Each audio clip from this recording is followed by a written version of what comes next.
Today, we're cutting straight to the core of what really separates, speculative gambling from true disciplined trading. Forget everything the talking heads on TV tell you about just picking winners. We are focused entirely on the single most critical yet, well, frequently overlooked concept in financial markets: managing your risk. It really is the essential shift in perspective, isn't it? If you look at the source material that our listeners shared, you see this clear progression. Most traders, especially when they're starting out, they obsessively track the score.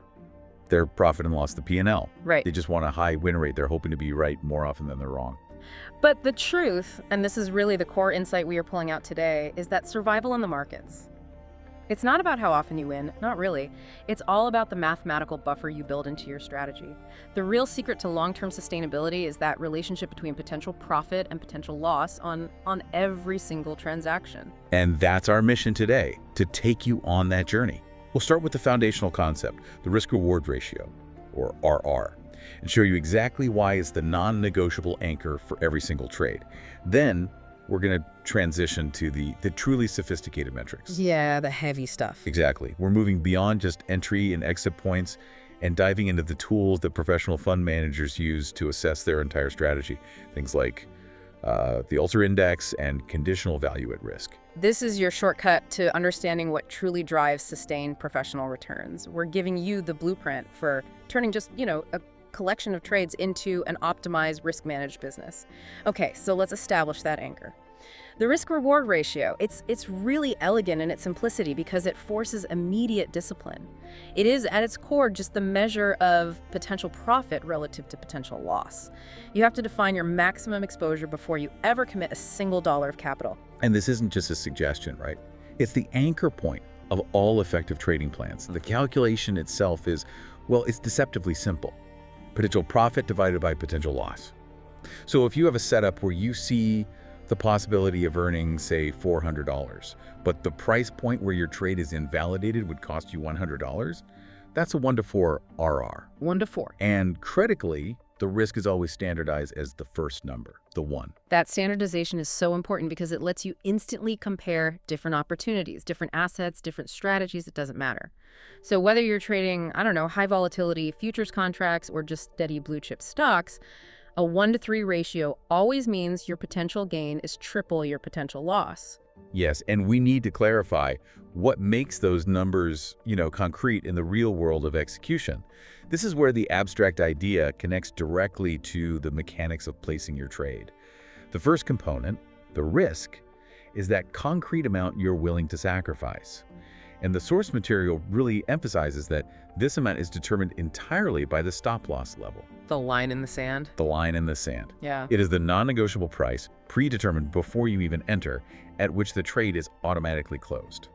If the price hits your stop-loss, your original idea for the trade is proven wrong, and you have to exit immediately to protect your capital. And the stop loss is just so crucial because it takes the emotion out of losing. You set it based on market structure, on real technical analysis, and then you just stick to it. If you don't use one, or God forbid, you move it, You're just hoping. you're not trading anymore, you're just hoping. Precisely. And the second component is, of course, the reward. This is the expected profit you're aiming to secure. It's defined by the take-profit level, the preset price where the trade is closed to lock in those gains. And just like the stop-loss, this can't be based on impulse or, a gut feeling.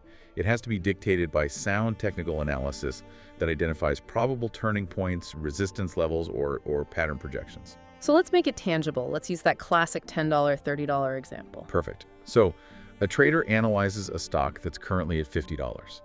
Based on their analysis, they decide that if the stock falls below $40, their whole idea is wrong. Yeah. So their stop loss is at $40. That's a $10 risk. Okay. At the same time, they determine that the next major technical resistance level is at $80. So their take profit is $80. That's a $30 reward. Risk is $10, reward is $30. So the risk-reward ratio is 1 to 3. It tells you, before you even commit, that you're building a system where the payoff is significantly tilted in your favor. And that structural advantage, that's the bedrock of professional trading. Okay, let's unpack this with some real energy because this is where the the counterintuitive genius of a favorable RR ratio really comes in. Most people think trading success is about being some brilliant oracle who predicts the future. Right, that you have to be right all the time. Exactly. But as the sources show, a favorable RR ratio fundamentally changes the definition of what success even is. It does. It shifts the focus away from that vanity metric of a high win rate, which, frankly, is often achieved by taking profits way too early or using excessively tight stop losses. And it places the attention squarely on trade quality. You are specifically waiting for the market to offer you great opportunities, the ones where the risk is small and the runway for profit is just really, really long. So the sources, they outline 4 critical areas where this gives you a huge advantage. Let's start with the most mathematical one, maybe the most surprising one. Okay, so that's profitability and the break-even point. This is the mind blower for anyone just starting out. When you adopt a higher reward to risk structure, your whole system just gains this incredible resilience. Let's go back to that 1 to 3 RR. If you risk $10 to make 30, you can be wrong 3 times for every 1 time you're right, and you're still just covering your costs mathematically. And that's the crucial detail. With a 1 to 3 RR, a trader only needs to win 25% of their trades just to break even. Just 25%. Now think about the psychological freedom that gives you. You don't have to stress about being right half the time or 60% of the time. You are structurally free to lose 74 out of 100 trades, and that 26th winner makes you profitable. The power there is it's phenomenal. It frees you up to ignore the daily noise, to stop watching every little tick on the chart, and to focus purely on executing your system's rules. A trader with let's say, a tighter 1 to 1.5 RR, by contrast, needs to win about 40% of the time just to break even. And that small difference puts them under significantly more pressure, especially during those inevitable losing streaks. The higher the RR, the more losses you can absorb while staying solvent and consistent. Which brings us to the second point. Right, which is that this commitment to a favorable RR enforces effective risk management. This isn't just about controlling your losses, it's about institutionalizing discipline. By requiring every potential trade to pass that RR hurdle, you ensure 2 things at the same time: that your potential downside is fixed and limited by that technically placed stop loss, and that your potential upside is maximized based on the technical runway you've identified. So it's an active framework for capital preservation, right? You're not just hoping the market goes your way, you're structuring the trade so that even if it goes against you 4 times out of 5, you still make money over the long haul. Exactly. And this structural discipline, it leads directly into our third point: the profound psychological benefits. Trading is inherently stressful. We all know that. When a trader enters a position that is, say, 1 to 1, every single movement against them triggers fear. They're perpetually worried about being stopped out because they know they have to immediately find another winning trade just to get back to even. The hamster wheel. It is. But that mindset shifts completely with a 1 to 3 RR. You're comfortable losing $10 because you know the system is designed to generate 30 when it fires successfully. This intellectual confidence, it builds resilience.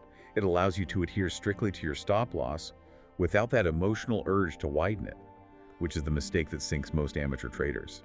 You accept the small loss because you know the big gain is statistically achievable within your system. You're basically defining the cost of doing business. You pay the $10 loss for the chance at the $30 win. And because your historical data shows your system achieves that target often enough, more than 25% of the time, you just stick with the plan. And this commitment to quality setups and psychological stability, it all leads to the fourth and final point here: consistency. Trading is a sustained effort. It's a marathon, not a sprint. By consistently filtering the market for only the high RR opportunities, you eliminate all those low-quality, low-payoff trades that just eat away at your capital and your confidence. This transforms trading from this volatile, high-stress thing into a structured, predictable business activity, one that's capable of delivering sustainable returns over the long term. So, okay, we agree. The 1 to 3 ratio, or even better, that's the goal. But the market isn't always just handing you these perfect setups. How do disciplined traders move beyond wishful thinking and actually execute a strategy that consistently delivers these favorable ratios? It's got to be more than just waiting. It requires combining risk management with some advanced technical analysis. It requires intention. The source material lays out 5 strategies that really operationalize a favorable RR. The emphasis here is all on replacing arbitrary decisions with data-driven analysis. Okay, so what's number 1? The first strategy is setting realistic targets. Your take profit level has to be grounded in market structure. You can't just say, oh, I want to make $500 on this trade. You have to identify measurable indicators. Is there a major resistance level at that price? Is it a key Fibonacci extension? Does historical volatility suggest the asset can actually move that far within a reasonable time frame? I think the big pitfall here is defining an unrealistic target. If you're aiming for 1 to 10, but the market has never historically moved that far without a major correction. Right. You end up watching the price hit 1 to 3, then it reverses, and then it stops you out at break even. Or worse, a loss. You had the right idea, but your exit was completely flawed. Absolutely. Unrealistic targets just lead to poor execution.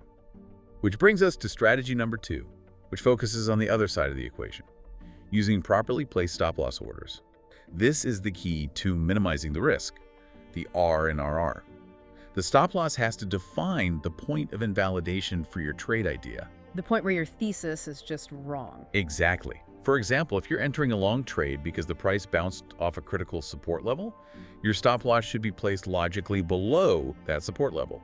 If the price penetrates that line, well, the support has failed and your bullish premise is wrong. As opposed to just picking a dollar amount. Right. Placing a stop loss based on an arbitrary loss amount, like I'll lose $50 no matter what, means you're probably going to get stopped out by normal market noise before the trade even has a chance to play out. Technical placement is everything. That distinction is so vital. The stop loss defines when your hypothesis is wrong, not when your wallet hurts. Precisely. Strategy number 3 is analyzing market conditions. You need to look beyond the individual chart and understand the prevailing environment. The big picture. The trend. Is the asset in a strong trend. Trends generally allow for higher reward targets. Is volatility spiking because of an upcoming economic report? High volatility means you need wider stop losses, which means achieving a 1 to 3 RR will require an even bigger reward target. So understanding the conditions helps you filter. You're looking for the environment that inherently supports high probability, high RR setups. Trading against a strong trend, for instance, makes achieving that 1 to 3 ratio exponentially harder. And strategy number 4, this one links the RR directly to your total capital management, adjusting position sizes. This is where risk management becomes truly sophisticated. So once you've calculated your ideal RR, let's say it's 1 to 4, you then have to determine how much of your total account you're willing to expose. Right. So if you commit to risking only 1% of your total account on any single trade, and the technical stop loss for a specific setup dictates a, say, $20 difference between your entry and your stop, Yeah. you adjust your position size so that that $20 loss equals exactly 1% of your total capital. If the same strategy suddenly only offers a 1 to 2 RR, you might choose to have your position size because the mathematical payoff is just less compelling. So this is the precursor to that R multiple concept we'll get to later. It is. Using R as a unit of risk, which then dictates the scale of your bet. So RR is the guardrail that makes sure you're not over-leveraging just because a trade looks really good. It dictates how big you can bet. It absolutely does. And finally, strategy number 5 is that necessary continuous loop, reviewing and refining strategies. If you're a serious trader, you must keep a rigorous trading journal. You have to track every trade and critically record the realized RR you achieved on your winning trades and the targeted RR on your losing trades. And that data tells a story. A huge story. By analyzing this data, the average RR of your winners, the average RR of your losers, you can weed out the trading premises that consistently produce low-quality results, even if they sometimes win. This data-driven review process is how your RR optimization becomes a sustained competitive advantage. Okay, theory is great, but let's bring this to life. The case study of John the currency trader. It perfectly captures this transition from just basic technical analysis to a disciplined RR application. This isn't just about reading a chart, it's about decision-making under pressure. Right. John represents the kind of trader who has mastered the basics and then made a conscious decision to focus explicitly on systemic RR optimization. He uses technical analysis and price action, which are the perfect tools for defining those structural stop-loss and take-profit levels we were just talking about. So what's the setup? The trade takes place in February of 2024, and he's focusing on the highly liquid EURUSD pair. The market context was absolutely everything here. The pair was undeniably in a clear, established uptrend. And while observing this trend, John spotted a classic technical formation on the daily chart, a bullish flag pattern. Okay, for anyone unfamiliar, a bullish flag is basically a brief pause, a period of consolidation that follows a sharp, powerful move up. The move up is the flagpole. It's a continuation pattern, a sign that the market is just taking a breath before it resumes its upward march. So his prediction was clear and very specific. A definitive breakout above the 1.120's resistance level was the most likely outcome. That would signal a continuation of the powerful trend. And his entry. This is where the discipline comes in. This led to his defined entry point. John exhibited the patience required for high RR trading. He didn't jump in at the first sign of consolidation. He planned to enter a long position only upon confirmation, a candle closing decisively above 1.1200. That waiting period is often the hardest part, but it dramatically reduces the risk of entering a trade that just fizzles out. Okay, now let's see how he used the pattern itself to define his risk and reward. This is the key part. For the stop-loss setup, risk, he leveraged the structure of the flag itself. The low point of that flag formation was 1.1100, so he placed his stop-loss just below that key structural level. So that's 100 pips of risk. 100 pips of risk defined, and it's based on the market invalidating the pattern. If the price dropped to 1.110, the bullish flag is nullified, and John knows he needs to exit immediately for a defined controlled loss. Okay, and the reward side? For the take-profit setup reward, he used the standard objective measuring technique for flag patterns. You measure the length of the flagpole that came before the flag, and you project that distance up from the point of the breakout. This objective measurement projected a target at 1.1500. So a potential reward of 300 pips. He had his risk 100 pips and his reward 300 pips locked in before the trade was ever even executed. All right, let's confirm the math here. Risk, 100 pips. Reward, 300 pips. The calculation and confirmation yield a textbook RR ratio of 1.3. This setup instantly qualified as a high probability trade that was suitable for his stringent rules. It wasn't a guess, it was a structural advantage. The entry confirmation came on February 10th. The price broke and closed above 1.12000. So John entered at 1.1200 and set his orders immediately. Stop at 1.1110, target at 1.1500. The crucial psychological moment here isn't the entry, is it? It's the waiting. Absolutely. The first few days of that trade likely saw some volatility. The price probably moved against him a bit, testing his conviction. But because his stop loss was technically placed, he knew that noise wasn't invalidating the pattern. He had to hold firm. And the outcome? The trade outcome confirms the strategy.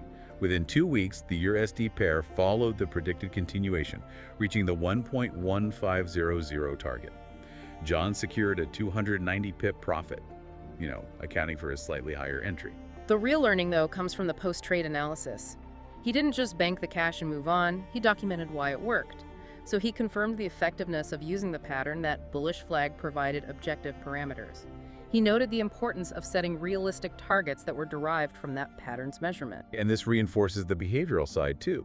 The value of patience, waiting for that confirmed entry, and the absolute necessity of strict adherence to the plan. He didn't chase the trade, and he didn't adjust his stop loss when the market tested him. He accepted the defined risk in pursuit of the defined reward. The synthesis here is really clear for you, the listener. Optimizing your RR forces quality control. It makes you a selective hunter, waiting for the best possible setups. This focus leads to high probability trades with significant leverage, ensuring that your wins vastly outweigh your losses, and that leads to consistent, sustainable outcomes. This is the bridge that moves us from trade execution to system performance. That case study just nails the fundamental RR on a single trade. But now we elevate the conversation. As a trader matures, you need to stop asking, was my last trade profitable? And you start asking, is my entire system healthy, and how fragile are my returns? That's the critical transition point. Experienced traders know that P&L alone is a vanity metric. Your account might be growing, but you could be doing it by taking risks that statistically should wipe you out once every 3 years. You're winning, but the risk you're taking to get those returns is just completely unsustainable. Exactly. Advanced metrics solve this problem. They provide a deeper, unbiased look at the relationship between the total returns generated and the associated risks required to achieve those returns. These tools, they eliminate emotional bias and give you an objective, data-driven assessment of your strategy's long-term viability. We're changing our focus from the outcome of a single bet to the robustness of the casino itself. Okay, let's start with the metrics that answer that fundamental question. How much return am I getting for the level of risk I am taking? And first up, the most famous of all, the Sharpe ratio. The Sharpe ratio is just an elegant way to measure performance. Its definition is the excess return, so the return above the risk-free rate per unit of total risk taken. And when we talk about risk in the context of the Sharpe ratio, we're talking about the standard deviation of returns, which is just the total volatility of your strategy. Let's use an analogy. Imagine your equity curve is a road trip. The final destination is your return. The standard deviation, then, is how bumpy the road was. All the sharp turns, the hills, the quick stops. That's a perfect analogy. The Sharpe ratio measures the smoothness of your journey toward your destination. The calculation is the Sharpe ratio equals your portfolio return minus the risk-free rate, all divided by the standard deviation of your portfolio returns. And the risk-free rate is just what you could earn effortlessly in something super safe, like a US Treasury bill. Correct. The implication is simple. A higher Sharpe ratio is your golden ticket. It indicates that you're achieving excellent returns without enduring excessive volatility. If strategy A has a Sharpe ratio of 1.8 and strategy B has a ratio of 0.9, strategy A is delivering nearly twice the return for the same level of volatility. It's just a more efficient engine for generating profit. But the source material notes a key limitation, right? Standard deviation penalizes all volatility. So if I have a massive sudden profit, the Sharpe ratio sees that volatility as a risk, even though it's upside volatility. Which brings us to the Sortino ratio. That's the exact weakness the Sortino ratio was designed to address. It's an adaptation specifically for the conservative trader or fund manager who only cares about one thing: capital loss. The definition of the Sortino ratio is that it only penalizes downside risk. It acknowledges that positive volatility is, well, generally desirable. So using the road trip analogy again, if the Sharpe ratio counted both speed bumps and sharp upward hills as risks, the Sortino ratio ignores the hills and focuses only on the potholes, the negative deviations. Exactly, and the formula reflects this focus. The Sortino ratio equals the portfolio return minus the risk-free rate divided by the downside deviation, and downside deviation is the standard deviation calculated only using the periods where the returns were negative. So it's a clearer picture. It's a much clearer picture of capital preservation risk. A strategy with a lower overall volatility, so a high Sharpe, might still have these deep, severe drawdowns, but a strategy with a high Sortino ratio suggests better protection against negative fluctuations. That makes it generally the preferred metric for traders who are really concerned with compounding growth and minimizing capital erosion. Okay, now we move to the metrics that quantify the pain of trading. We know drawdowns, those periods where your account value drops from its peak, are inevitable, but surviving them is the key to longevity. Let's start with the Kalmar ratio. The Kalmar ratio is a cornerstone for any kind of long-term strategic evaluation. Its definition directly confronts your returns versus your worst-case scenario. It evaluates the risk-reward profile by comparing your average annual return to the maximum drawdown. And the maximum drawdown is? It's the largest peak-to-trough drop your strategy has ever experienced, measured in percentage terms. It represents the single biggest loss a trader would have endured if they had invested at the absolute worst possible time and then exited at the lowest point before the recovery. Wow. So if my strategy returned 20% last year, but at one point I was down 40% from the high, the Kalmar ratio is telling me I took on 40% worth of pain to get a 20% return. That's exactly correct. The formula is straightforward. Kalmar ratio equals the annual return divided by the maximum drawdown. And the implication is just essential for assessing capital preservation. A high Kalmar ratio, say, a ratio of 1.0 or better, means your average annual return equals or exceeds your absolute worst historical drawdown. And that's the mark of a good strategy. That is the mark of a strategy that focuses heavily on compounding growth while mitigating catastrophe.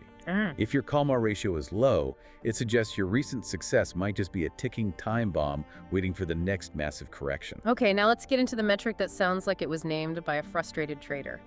The Ulcer Index. The Ulcer Index is one of the most psychologically relevant metrics in all of trading. It focuses exclusively on quantifying the stress of the journey.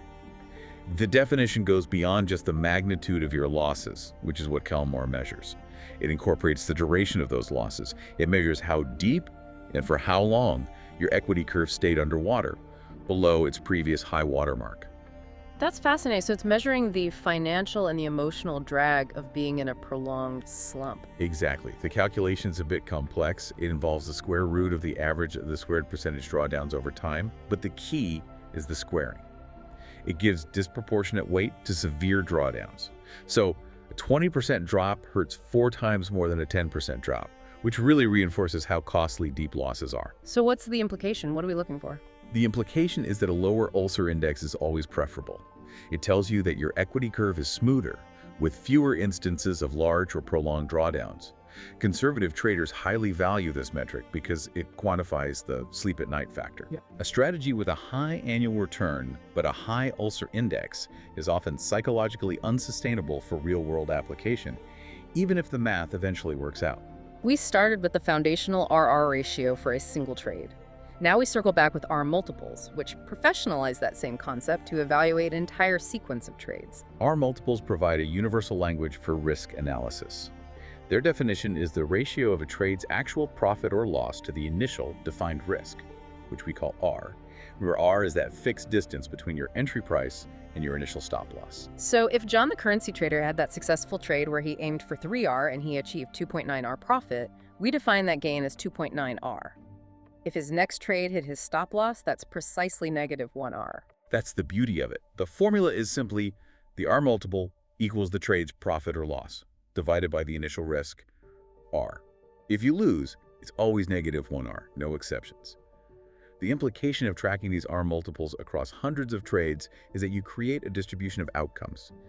You can analyze this distribution, see how often you hit 1R, 2R, 3R, or that necessary negative 1R, and it shows the true statistical viability of your system. So you can see your own patterns. You see everything.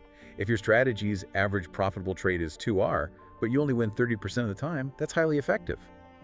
But if your average profitable trade is only, say, 0.5R, but you win 90% of the time, you have a very fragile system that's destined to fail when that 10% loss finally hits. It just reinforces the discipline of high RR setups in a quantifiable way.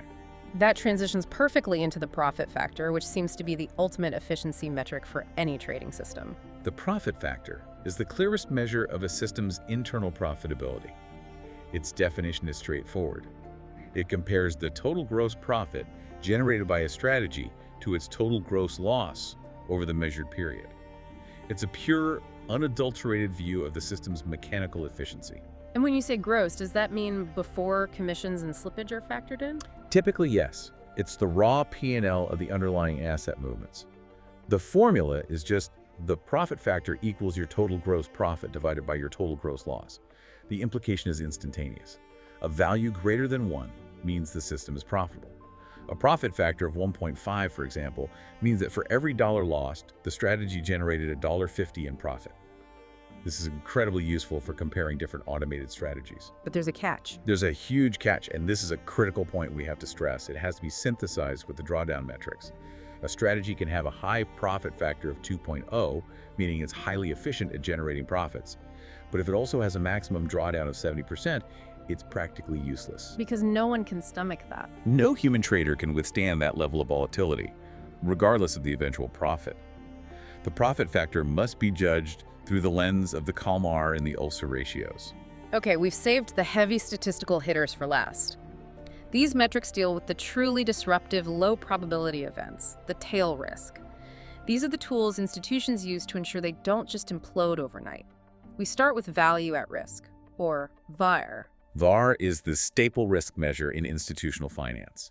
Its definition is a statistical estimate of the maximum potential loss of a portfolio over a specific time horizon, say a month, at a predetermined confidence level, usually 95 or 99%. So if my 99% 24-hour VAR is $5,000, I'm 99% confident that my portfolio won't lose more than $5,000 in a single day. It sets a clear limit for risk managers. That's the utility of VAR. It gives you a single number that quantifies risk exposure.